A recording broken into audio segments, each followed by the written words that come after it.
Los grupos de franceses que vinieron tuvieron mucha oposición en la región donde estaban, porque decían que los traían engañados, esas cosas y todo eso. Sin embargo, se hizo todo lo posible para traerlos y el señor Izalí los trajo, ¿no? Cuando llegaron acá los tiempos fueron difíciles, pero poco a poco fueron progresando con ahorro, con trabajo, con tenacidad, y muchos lograron fortuna.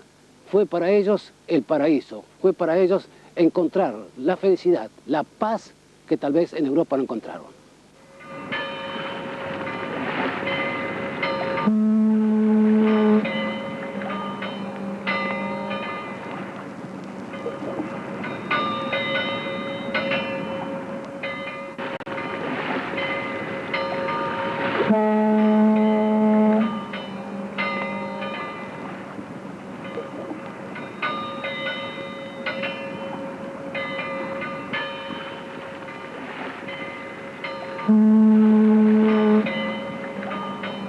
La contribución de los franceses a la educación argentina ha sido imponderable, tanto en el campo general de las ideas pedagógicas como por la acción cumplida por personas particulares e instituciones que se radicaron en la Argentina. Así fue desde antes de nacer como país. Los escritos de Diderot y de los enciclopedistas franceses tienen su eco en estas tierras en el Colegio Convictorio Carolino, Colegio San Carlos, fundado por el virrey Bertis en 1783. Si tuviéramos que reseñar, o aunque más no fuera nombrar, a todos los franceses que desde entonces hasta ahora han fundado colegios, dirigido casas de estudios o profesado la docencia a lo largo y a lo ancho de nuestro territorio y a lo profundo de nuestra historia, vale decir en las coordenadas cartesianas también Descartes del espacio y del tiempo, no solo correríamos el riesgo de pecar de injustos con los omitidos, sino que se nos podría achacar un exceso de enciclopedismo.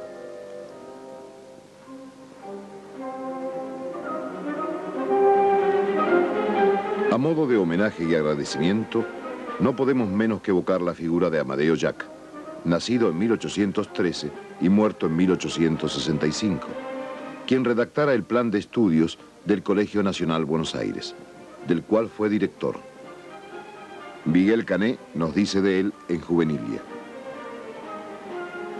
Jacques llegaba indefectiblemente al colegio a las 9 de la mañana.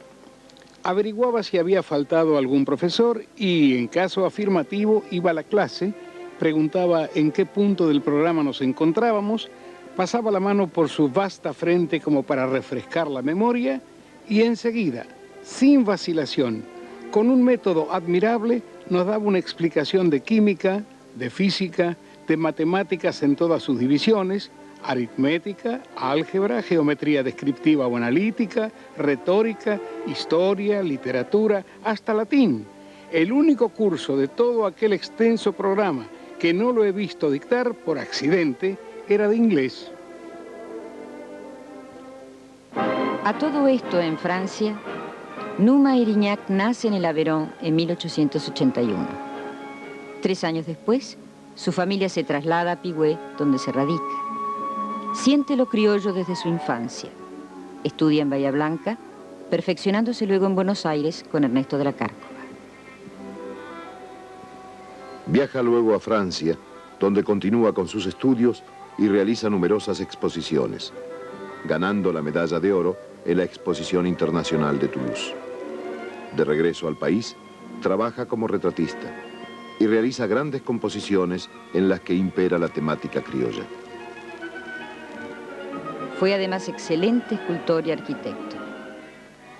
Los primeros años acá de mis abuelos fueron muy duros, habían puesto un taller de herrería acá en este sitio donde estamos ahora, y mi padre entrevió en su adolescencia otros horizontes. Se vinculó con ciertos pintores que los había visto actuar acá en Pigüé, y en él se despertó una gran vocación por las artes plásticas.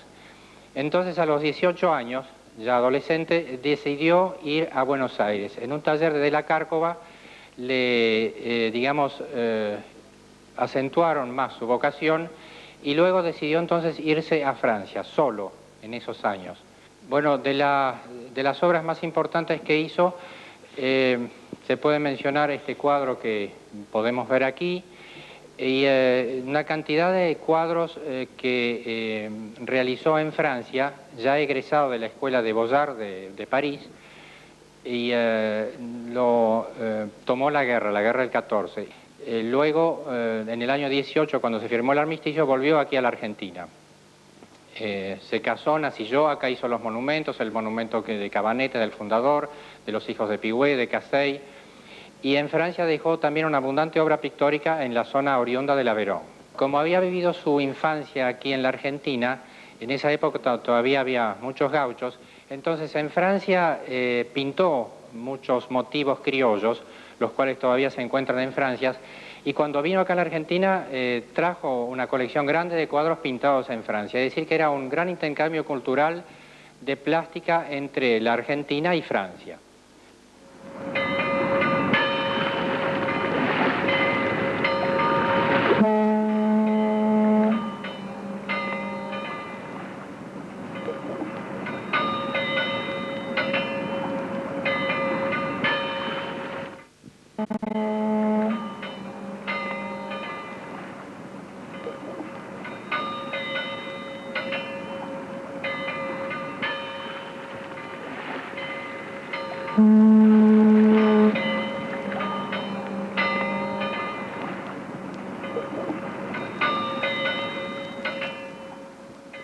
Casi con el siglo XX, nace en la Argentina el 6 de junio de 1900 un descendiente de franceses.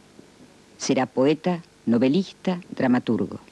Su nombre, Leopoldo Marechal.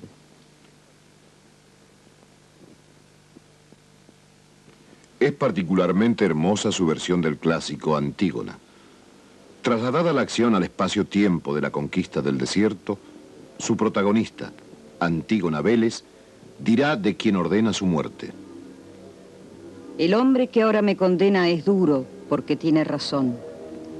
Él quiere ganar este desierto para las novilladas gordas y los trigos maduros, para que el hombre y la mujer un día puedan dormir aquí sus noches enteras, para que los niños jueguen sin sobresalto en la llanura. Y eso es cubrir de flores el desierto. Él quiere poblar de flores el sur. De sus poemas australes se ha dicho que son dulce y violentamente americanos. Porque habla con apasionada ternura de la obstinación heroica de los habitantes del sur. Abuelo, ayer las riendas poderosas del agua entre tus manos y la guerra del mar en tus oídos. Oh metales crueles, oh ejército animoso de la espuma. Hoy, al sur, y más dulce que un castigo, la tierra pesando en tus rodillas. Y nauta o labrador, tu gesto es puro como un revuelo de palomas a mediodía, y envidiable tu ciencia como una fruta de oro bajo una red de plata. Abriendo y cerrando el día con la señal de la cruz, y perdurable como las maderas antiguas o los antiguos bronces castigados, en la mañana de oros y de platas, así lo miro y su estatura crece. El sol está en su barba, que no ha mesado nadie, sino el viento. El viento acunando al trigo. 40 familias francesas lo sembraron por primera vez hace tiempo y a lo lejos. Hace un siglo y en Pigüé. El recuerdo de sus fundadores es mucho más que el bronce o el mármol de sus estatuas, que sus plaquetas recordatorias, que los homenajes. Está dentro de cada uno de sus habitantes, también de los otros, los italianos, los españoles, todos los que acudieron a esta utopía concretada por aquellos luchadores que no se arredraron ante nada. Porque dentro de cada uno de los 160 que llegaron, buscando calmar la inmensa herida del desarraigo, estaban la armonía de su espíritu, los ideales solidarios, el coraje de sus héroes y sus heroínas, la rigurosa disciplina de sus maestros. La Francia entera, con todos sus siglos de vida, concentrada en este primer siglo de argentinos de doble historia.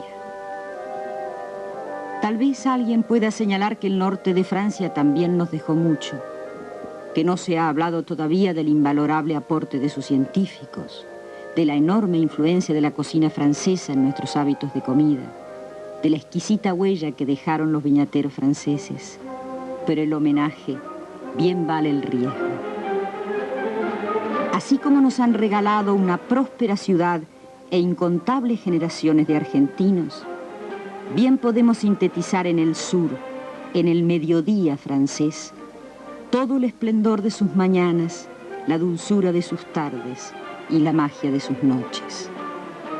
La Francia entera, norte, sur, este y oeste, enseñándonos a aprender, a tomar, a incorporar elementos sistematizados en materias para crecer y madurar.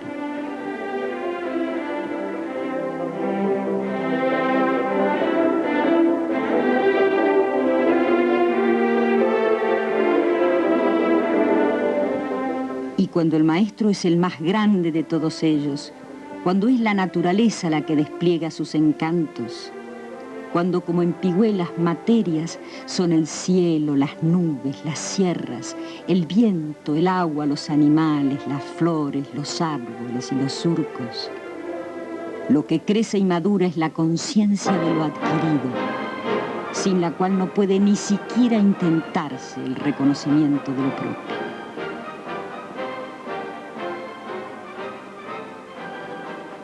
Alejandro, ¿en qué año vinieron tus antepasados franceses a la Argentina?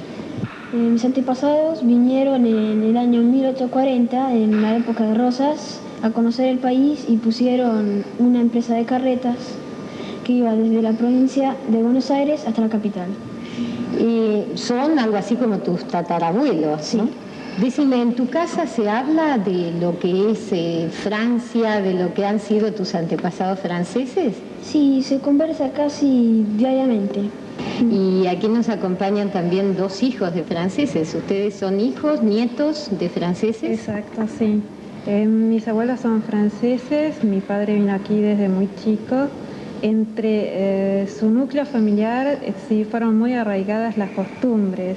En cambio ya con nosotros se fueron diluyendo. Y mi abuelo regresó a Francia por motivos de trabajo, quedándose aquí mi padre con su madre, o sea, el resto de la familia. Y, ¿conocieron ustedes a su abuelo? Sí. Sí. Él luego, ya cuando mayor, volvió aquí al país. Incluso era una persona muy cerrada porque hablaba pura y exclusivamente francés. O sea que dialogar con él era un problema bastante grave para nosotros. Incluso mi abuela, por ejemplo, habla los dos idiomas perfectamente y no tiene ningún problema en hablar tanto español o castellano con nuestras primas, por ejemplo, que hablan bien el francés. ¿Ustedes creen que la abuela que se quedó acá sí se integró totalmente al país? Sí, pero su mentalidad es europea completamente. ¿Por qué? ¿En qué lo notas? En casi todo. Su manera de actuar, sus costumbres, su forma de vestir también, sus pensamientos son muy europeos, no tan americanos. ¿Ustedes han recibido eso? ¿Ustedes creen que en los rasgos de su carácter hay algo de lo francés? Sí. Por lo menos nuestra ascendencia es vasco-francesa. Y ya es muy conocido los rasgos. Tosudez, carácter fuerte, tenacidad, y eso sí lo hemos heredado ya de sangre. ¿Ustedes se sienten argentinos o se sienten un poco argentinos, un poco extranjeros? Yo creo que nos sentimos un poco de cada cosa. Somos un poco argentinos, nos gusta el país, pero debido a los momentos que estamos pasando, muchas veces pensamos en irnos afuera. Nosotros tenemos facilidad como para ir a Francia, por ejemplo. Estamos bajo bandera francesa. Sería muy fácil para nosotros, por ejemplo, ir a trabajar a Francia, no tendríamos ningún inconveniente. ¿Ustedes harían entonces el camino de vuelta que hicieron los abuelos? Sí. Sí, llegado el caso, sí. Sobre el puente de Aviñón todos bailan sobre el puente de Aviñón. Todos bailan y yo también.